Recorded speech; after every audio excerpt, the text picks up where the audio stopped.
Hardy Fiber Cement Siding is proven to withstand water, pests, and fire better than wood-based siding. And it looks better while doing it. Hardy Siding has been chosen for 10 million homes and counting. See the proof at jameshardy.com. 3, 2, 1. Muy buenas a todos, soy Pedro Ibarra, esto es Emotion Me. Y hoy estoy con mi amigo Andrés Mínguez, el último running en redes sociales, tras un año cumpliendo con nuestra palabra de volver a Emotion Me. Muchísimas gracias, Andrés, por estar. A ti, morenazo. En el último episodio con Andrés hablábamos de su vida profesional, de cómo se había recorrido gran parte del mundo, trabajando para la UNESCO, con trabajo divulgativo en relación a las artes marciales en Corea, en Japón, compitiendo en Rusia, compitiendo en países que no sé ni pronunciar. Y quedaba pendiente muchas preguntas en relación a las artes marciales que vamos a tratar hoy. Y de verdad que tengo muchísimas ganas de empezar con esta, que es: ¿qué te han aportado a ti, Andrés, las artes marciales? Calma. La palabra sería tranquilidad. Es un pelín complejo que la gente entienda cómo cuando vives en un mundo de excesiva violencia, al final lo que más interiorizas es todo lo contrario. Es lo que no te proporciona esa agresividad, es lo que te proporciona ese control de la ira, de esa violencia que no deja de ser el núcleo central de un combate, de cualquier arte marcial o de cualquier deporte de contacto. Entonces, todos los artistas marciales que llegan a cierto nivel de entrenamiento y normalmente de competición son personas con un sosiego exacerbado en su persona. Y yo para esto siempre, tú conoces a mi profe Nacho, a mi sensei, es una persona que ha estado compitiendo a nivel olímpico y si tú lo analizas es lo último que dirías, porque ves a una persona muy... ¿Campechana? Exacto, campechana sería la palabra. De hecho, tú lo has conocido en un ámbito de los camps que no tiene nada que ver con lo que de verdad él sabe hacer, que es ser un sensei, es el sensei del running, de hecho. Y ese sosiego hace que tú pases desapercibido totalmente, ¿no? Y me encanta también esa característica que tenemos. Yo también me incluyo en esa tranquilidad en absolutamente todo en la vida, porque pasas totalmente desapercibido. Es decir, si no me conocen como me conoces tú, no sabes el nivel de hostias al que me puedo mover o de dónde vengo, sino que es una persona que tú lo ves y si no sabes analizarlo bien a nivel fisionómico y demás, nunca te diría yo vengo de este mundo. Bueno, para que no haya visto nunca a Andrés o todavía no lo haya escuchado o no le sigan en redes sociales, que dejaremos el link en la descripción. El señor que tengo aquí delante es un bigardo, o sea, un tipo gigante de cerca de 100 kilos, magrísimos y más de 1,90, que domina distintas artes marciales y aparte, bueno, pues algún vídeo que podréis encontrar por ahí moviendo una kettlebell de 80 kilos haciendo cargadas a una mano, ¿no? Entonces, este señor a mí personalmente me cautiva por justo lo que acaba de mencionar, que es la calma, ¿no? Entonces, normalmente asociamos a gente que practica artes marciales con gente violenta, con gente más agresiva, con estereotipos, ¿no? Ideas predeterminadas en nuestra cabeza. Y cada vez me doy cuenta de que nada más lejos, ¿no? Es como asociar, o como se asociaba antiguamente a la gente que levantaba peso como gente bruta o como gente ignorante, cuando a día de hoy nos estamos dando cuenta, ¿no? Se está rompiendo ese mito de que la gente que entrena es gente ignorante y es gente además muy preparada que precisamente lo hace para cuidar su salud, ¿no?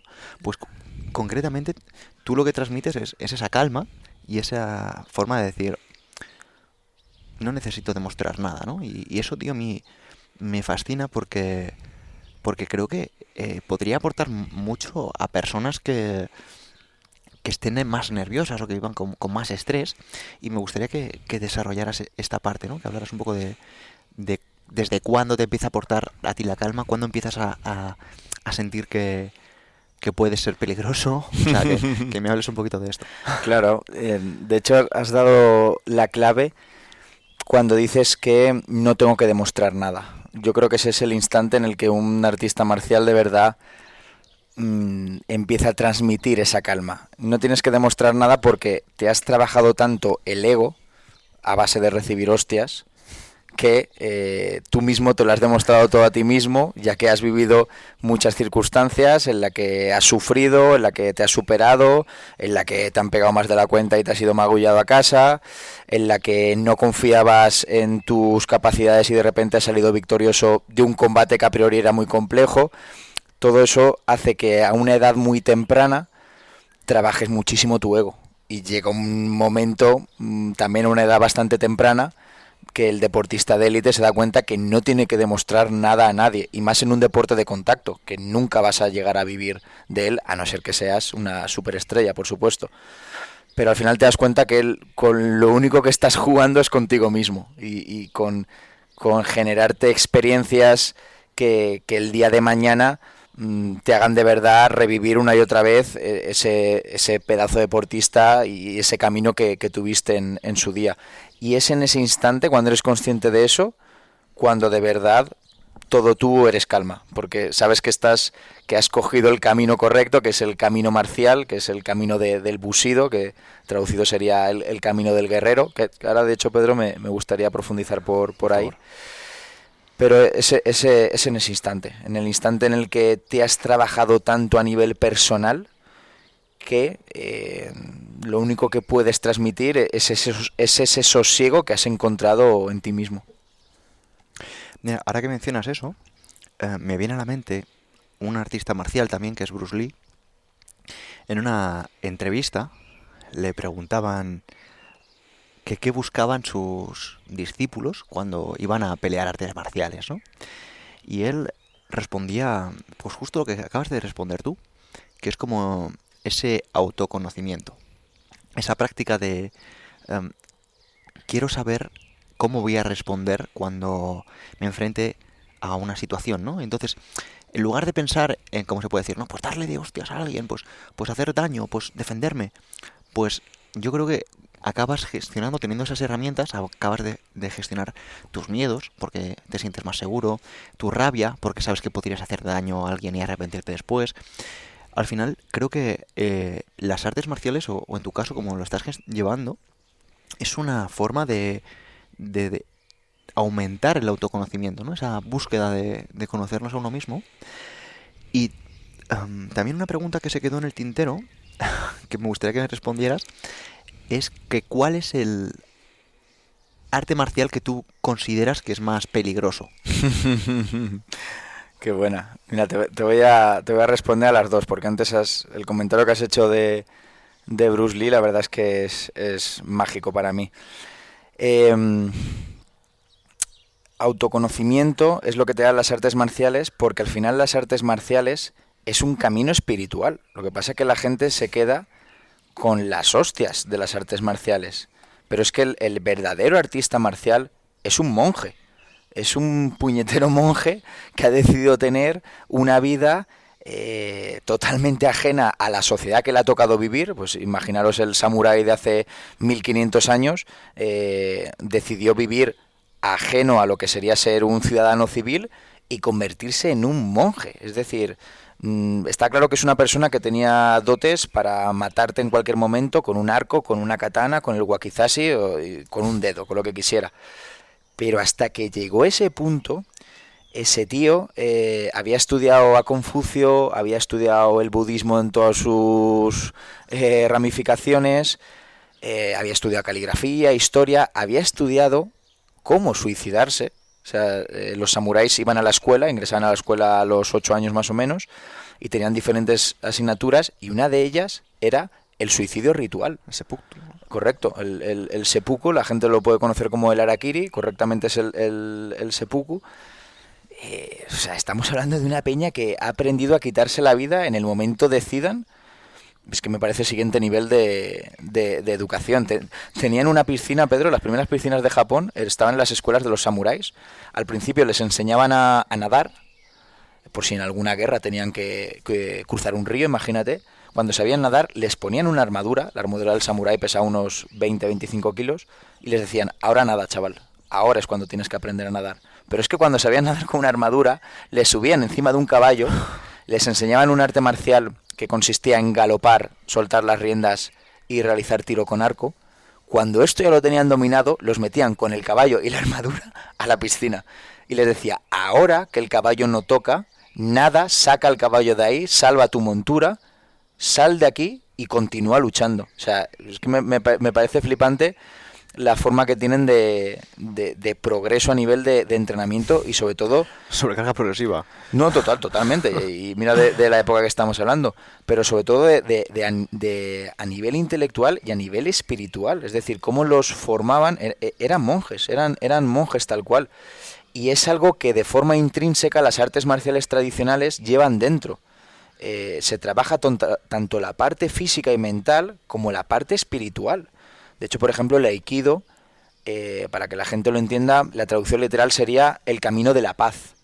¿Por qué? Porque el Aikido, que viene también de Japón, del antiguo Bushido, del antiguo camino del guerrero, del que se dedicaba a matar peña en una guerra, se queda con la parte más filosófica. Y esa parte más filosófica surge un arte marcial que se dedica simplemente a transmitir las enseñanzas de los antiguos samuráis. De hecho, para que la gente se haga una idea, tú cuando ves practicar Aikido están en contra del combate. Me refiero a ellos tú en una clase de Aikido nunca verás un combate. Están en contra de esa confrontación física. Lo que hacen es practicar y repetir y repetir. Y hacen una meditación al principio y otra al final. Es decir, se quedan con la parte más espiritual de ese guerrero. Cosa que no ocurre, por ejemplo, con el judo. El judo se queda con las proyecciones, el trabajo de lucha de cuerpo a cuerpo, tanto de pie como de suelo. El karate cogió el golpeo y el aikido es precioso porque no coge nada de eso, porque opina que lo más importante de ese camino del samurái ha sido su forma de pensar, ha sido su lado espiritual. Es que me parece la hostia. Pero yo quiero hacerte una pregunta porque, a ver, hablas mucho de espiritualidad. Luego te quiero rescatar la visión de la muerte, de cómo se entrena eso. Pero considero que tú cuando eras un chaval, ¿no? Y tendrías, imagínate, 15 años, no tendrías una visión espiritual del combate y te lo llevarías a ver a cuántos tíos soy capaz de tirar al suelo a la vez, ¿no? Y me gustaría que comentaras, porque habrá mucha gente joven escuchando esto, con sangre muy caliente, que esto de la espiritualidad le sonará como a pues me gusta este tipo, pero claro, él dice eso porque le viene de serie. Seguro que es un tipo religioso o lo que sea.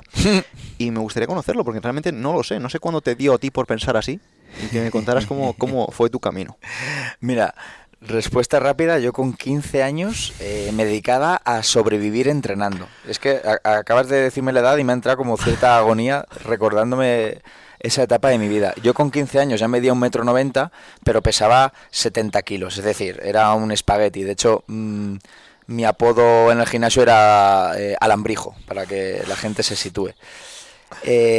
Pues Alambrijo se daba de hostias, como era muy alto, me pasaron directamente a la clase de los mayores. Los mayores en aquella época eran una panda de salvajes de cuidado. Si me podían dar 40 hostias dentro de un mismo combate, me las daban. Yo recuerdo de salir del running y de irme a mi casa cayéndoseme la lágrima, pero no por pena sino de dolor físico. Es decir, me costaba andar. Yo no tengo el recuerdo de girar la esquina, que ya no me veía nadie, y me ponía a andar como de verdad me estaba pidiendo el cuerpo. Hasta llegar a la esquina había disimulado y o sea, un dolor de las hostias que me había llevado. Yo me dedicaba a sobrevivir y esa supervivencia hizo que luego, el día de mañana, pudiese llegar a desarrollar una parte espiritual, porque había pasado esa fase que la veo totalmente necesaria. A eso también le puedo añadir que a nivel espiritual yo estudié en un cole de monjas, del cual no guardo un grato recuerdo, sinceramente, por el tipo de educación, a mi gusto excesivamente autoritaria. Y, en fin, sí, autoritaria sería la palabra, sin entrar en más información, pero también me hizo descubrir un mundo de amor, que es el cristianismo, rápidamente reducido. Soy de la opinión de que las religiones a día de hoy hacen mucho bien en este mundo, O sea, yo lo veo, mis padres viven enfrente de ese colegio de monjas y yo veo como todos los días a las 2 son esas monjas excesivamente autoritarias a mi gusto las que dan de comer a todos los mendigos del barrio, cosa que yo no hago, ni tú tampoco. Es esa religión la que lo hace. He viajado a países como la India a realizar proyectos marciales y esos proyectos marciales los lideraban grupos religiosos, que son los que de verdad están dando su vida para que la situación de esas personas mejore, no yo, que he ido 2 semanas a dar un cursito de judo. Por lo tanto, pienso que la religión, por mucho que a la gente, me da igual la gente, la verdad, la religión creo que hace cosas buenas, y aunque yo no case con absolutamente todo lo que me enseñaron del cristianismo, me hizo también ser algo escéptico. Yo me acuerdo perfectamente llegar a mi casa un día y decirle a mi madre que por qué mi religión era la verdadera, que me había dado cuenta, había descubierto que había otras religiones en el mundo y por qué mi Dios era el real y no el de otros. Y mi madre muy inteligentemente me compró un libro que se llama El viaje de Teo. Sé que suena mal porque a todos nos viene a la mente el de Teo va a la escuela, Teo va al zoo. No, este es un libro de 500 páginas que ojo. Y es un recorrido por todas las religiones de este mundo. Y te las va comparando, te las va describiendo. Y ahí también empezó un poco mi camino espiritual. Todo esto simultáneamente seguía entrenando. Era de hecho la época de que me daban de hostias todos los días y me dedicaba a sobrevivir. Pero todo me hizo ver más allá de juntar los dos caminos, ¿no? Del camino de supervivencia que yo llevaba en el gimnasio con el camino mental que yo tenía a la hora de saber cuál era mi Dios, qué tipo de dioses había y qué hacían todos ellos con el resto del mundo. No sé si te respondió Pedro o te he liado más. No, me has respondido perfectamente y me estaba fijando que tienes unos ojos muy bonitos, tío. ¿Quieres que nos besemos? No iba por ahí. Sencillamente era una observación de forma objetiva que te está sentando muy bien la luz aquí del atardecer. Y bueno, pues hablando de un poco de espiritualidad como estabas haciendo. Tío, me encanta porque antes comentabas que justo los samuráis eran educados en la práctica de la muerte y me acuerdo, retomando una vez más, que una de las cosas que más me impactó de tu persona, más allá de que habíamos nacido el mismo día, el 4 de julio, y más allá de que ambos tenemos una placa de metal en el pie derecho, y más allá de que hemos tenido un gimnasio, y más allá de que muchas cosas que me fascinan de tu personalidad, era que tú hablabas del suicidio como una vía muy respetable, siempre y cuando se haga desde el honor y siempre y cuando se haga con la razón, por la filosofía que has llegado. Y me gustaría que hablaras y profundizaras a las personas que estén escuchando, no ya del suicidio, porque habrá personas que lo malinterpreten y dirán, no, esto está haciendo apología, nada más lejos, sino sencillamente por qué es importante entrenar la muerte. A ver, yo me empiezo a formar en el suicidio porque mi abuelo se quita la vida cuando yo tenía 19 años y para mí mi abuelo era como un padre, me crió en muchos aspectos y yo tenía una relación muy cercana a él. Entonces, evidentemente esta es una hostia de las que te da la vida que te hace replantearte muchas cosas y que tengas que profundizar mucho en ti mismo para aceptarlas y sobre todo entenderlas. La parte buena que tuve yo aquí es que llevaba ya bastante acumulado de todo esto que te acabo de decir, ¿no? Pues yo ya sabía que los samuráis se suicidaban, el porqué, y entonces me hizo profundizar mucho en ese aspecto de cómo veían, de cómo entendían la vida en lugares como el antiguo Japón y cómo esos samuráis eran educados para entender la muerte exactamente igual que entienden la vida, ¿no? Estamos hablando de una época en la que te cortaban la cabeza por menos de nada. Estamos hablando de una época que morir con honor era igual de importante que vivir con honor. Era el último mensaje que tú dejabas en este mundo. Y eso, tío, eso que te acabo de decir es que me parece tan bonito el decir... es el último mensaje que tú dejas en este mundo. Y el último mensaje que he dejado en este mundo es: yo me voy de este mundo en el momento que yo decido con los medios que yo decido. Yo me quedo con ese mensaje. O sea, entiendo que el suicidio la gente lo relaciona con algo malo, que en muchísimos casos lo es. La solución para ello es una opinión totalmente personal, pero evidentemente pasaría por un apoyo psicológico que creo que en nuestro país no existe, esa facilidad para de verdad ir al psicólogo semanal, mensualmente, de forma que puedan ayudarnos a equilibrar ciertos pensamientos que todo el mundo tiene a lo largo de su vida en distintas épocas, que tú y yo en concreto no lo hemos hecho hasta el día de hoy, y sinceramente creo que nunca lo haremos, porque tenemos esto y tenemos otras cosas que nos hacen ir al psicólogo diariamente. Fíjate lo que te digo.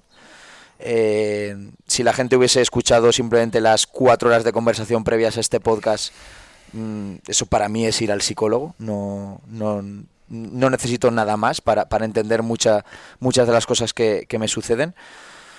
Pero ya te digo que sobre todo me gustaría mandar ese mensaje de apoyo y de que la gente que en algún momento puede tener algún tipo de pensamiento relacionado con el tema, que en absoluto se sienta solo y busque a la persona, ya no un profesional, sino a la persona más cercana a la cual poder expresar todo esto, y que por supuesto se normalice el hecho de acudir al psicólogo o de utilizar cualquier tipo de herramienta que sustituya a este psicólogo, que a ti de verdad te infunda todo lo necesario para seguir adelante en todos los aspectos.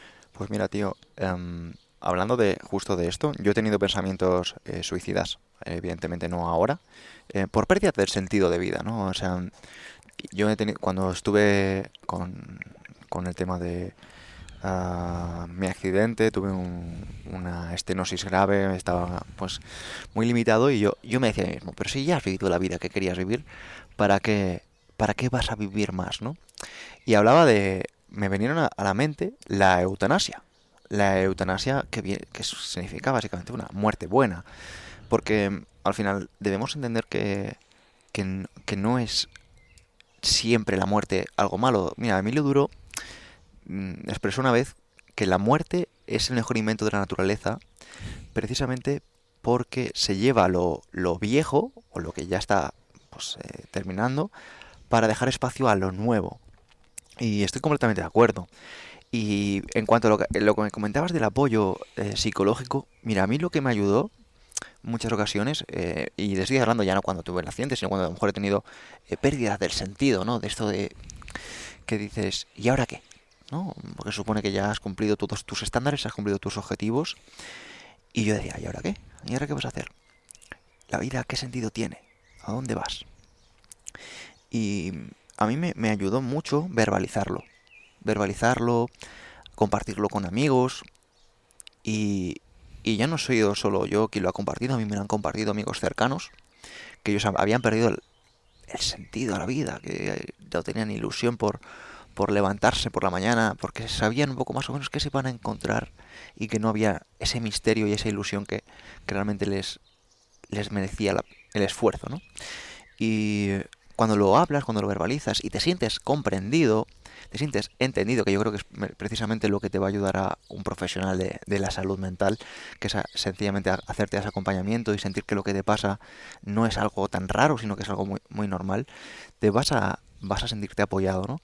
Y justo lo que tú dices, nosotros a lo mejor no hemos acudido a pedir ayuda profesional, porque sí que hemos tenido la fortuna y la bendición de tener a personas que nos han comprendido, que nos han escuchado, que han dedicado un minuto de su día o unos minutos de sus días a dedicar ese tiempo y a permitirnos desahogarnos, ¿no? y comprendernos.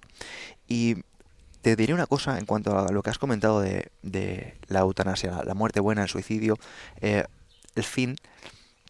Y es algo que ya he comentado en una ocasión. A veces nos preocupamos mucho de llenar la vida de años, cuando a lo mejor deberíamos llenar más los años de vida. Y centrarnos no tanto en cuántos años vamos a vivir y en buscar una buena jubilación, como porque es un poco lo que te enseñan, cómo a que lo que tienes ahora lo aprietes con toda ilusión y, como se suele decir, dejar un bonito cadáver. Que al final, tanto el que vive 90 años y se ha estado arrastrando los últimos 10, como el que se muere con 30 acaban en el mismo hoyo, y que lo único que nos va a dejar ambos son los recuerdos. Por tanto, yo dejo este sencillo espacio, que no es más que una opinión personal, para la reflexión.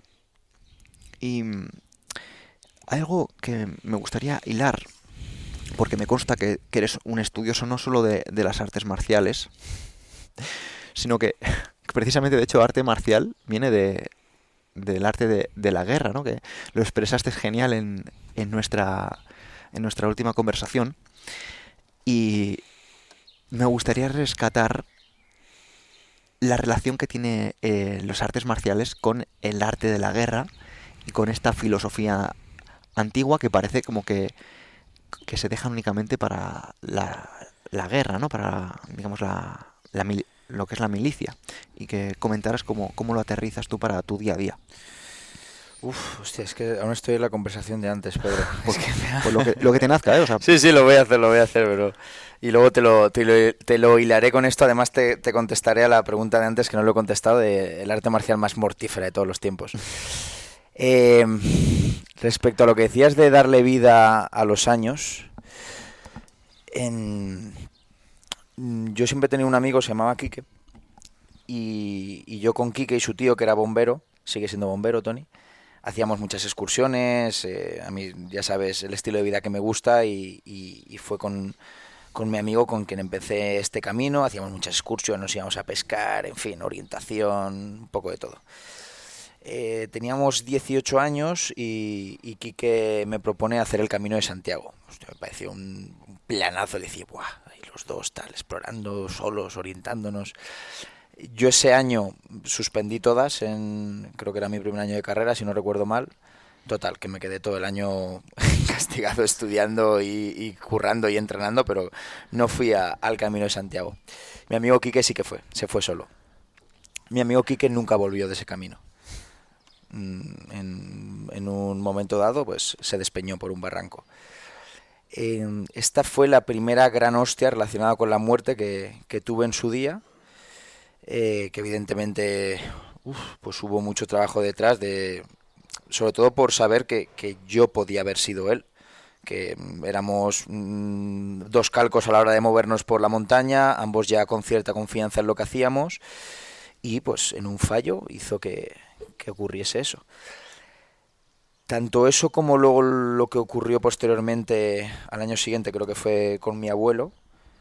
Al final la conclusión que saco es que todo el mundo nace con un reloj que está en la espalda, y en el momento naces, ese reloj inicia una cuenta atrás.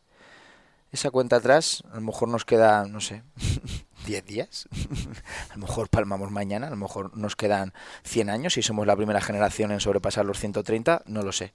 Sinceramente me da igual porque tengo claro que lo que me permita hacer esa cuenta atrás que llevo encima, lo voy a exprimir al máximo, y voy a llenar toda mi vida de experiencias y grandes momentos que en el momento me vaya para otro barrio diga, joder, chaval, te la has gozado y de qué manera.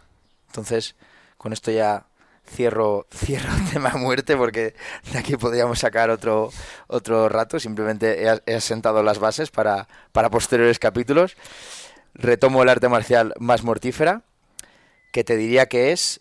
te voy a decir, de hecho, un concepto nuevo, juntando varios que he leído por ahí, que es: el arte marcial más mortífera es aquella que hayas practicado durante más de 10.000 horas. Va a ser la frase. Si haces las cuentas, 10.000 horas son 4 horas diarias, 5 días a la semana, durante, creo que son 10 años. Eso es una locura. Una locura que únicamente los atletas de élite de cualquier deporte de contacto llegan a esos números. Evidentemente, si eres una persona muy concienciada con cualquier tipo de deporte de contacto y con una práctica exhaustiva durante varias décadas, llegarás también a alcanzar esta maestría de las 10.000 horas. Está claro que es una exageración.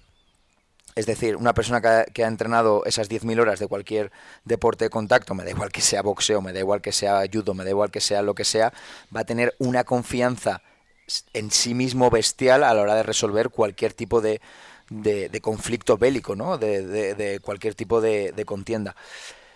Sinceramente creo que una persona al año de practicar cualquier deporte de contacto ya sabe defenderse. A los 3 años ya sabe dar hostias de muchos colores y formas.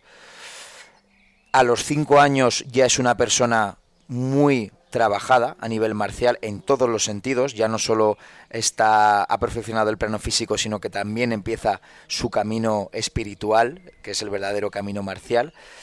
Y a partir del 10º a los 20 años, que es una locura lo que acabo de decir de tiempo, de la primera a la segunda década, es cuando de verdad nace el maestro, ¿no? Yo a partir del año 20 te diría que es cuando de verdad nace un maestro por práctica acumulada de cualquier tipo de deporte de contacto.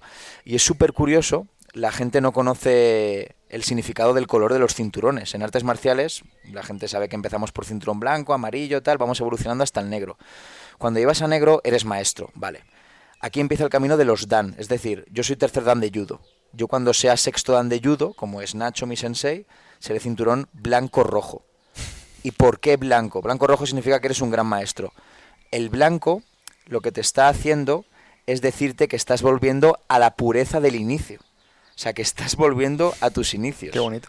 Es precioso porque al final, esto lo hemos hablado muchas veces tú y yo, es esa espiral infinita que no tiene ni principio ni fin.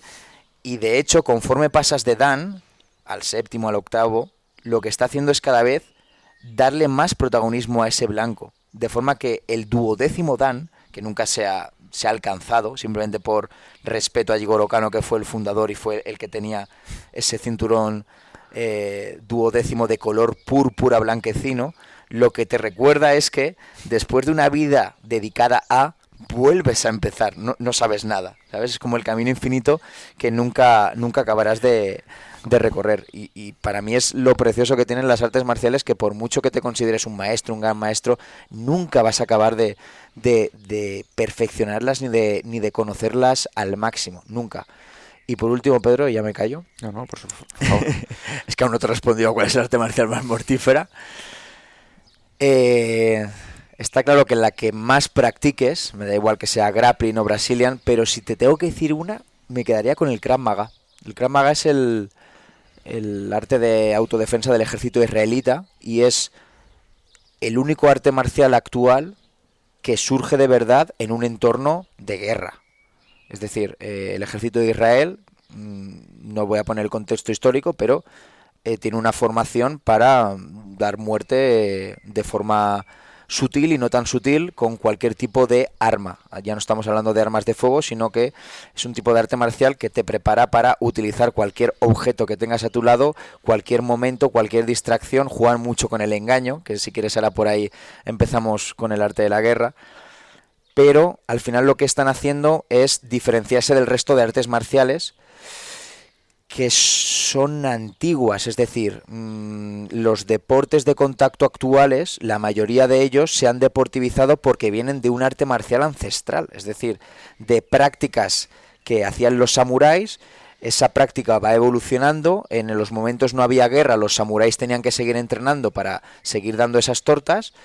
Y cuando la época de los samuráis acaba, que empieza a aparecer el deporte, empiezan a aparecer las federaciones, las licencias, etc., es cuando se deportiviza un deporte, un arte marcial, y comienza el camino de los deportes de contacto actuales, que vienen de esas artes marciales.